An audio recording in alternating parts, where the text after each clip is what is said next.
Lamar Alexander was the second Republican in a half-century to be elected governor of Tennessee. He sought the Republican presidential nomination twice. Since his election to the U.S. Senate, he's risen to his party's third highest leadership position. In short, there is no questioning Lamar Alexander's Republican bona fides. But this is Washington. Republican sources tell CNN some conservatives consider Alexander too moderate.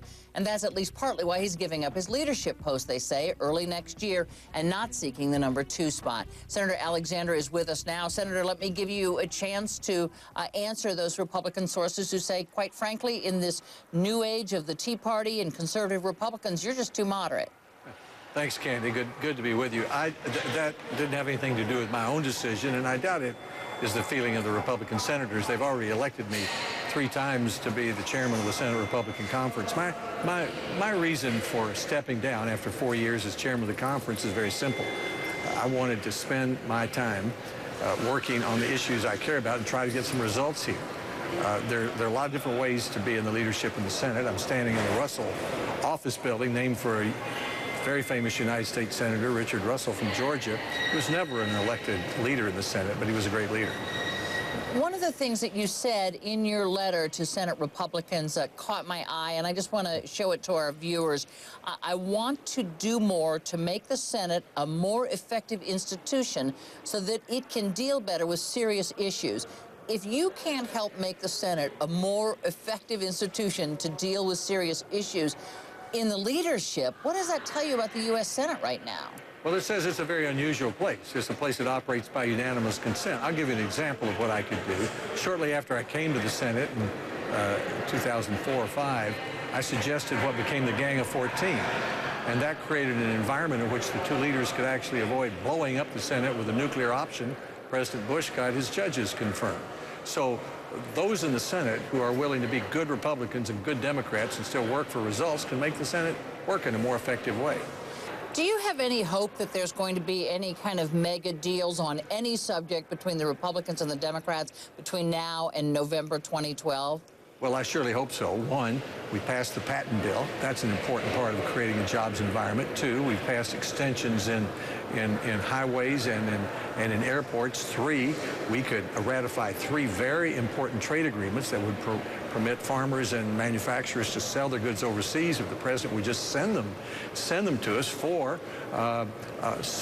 Republicans have introduced 5 bills to fix No Child Left Behind, which are not that different from what Secretary Duncan and the president have proposed. So those are all important areas of working together, and they're important for the country.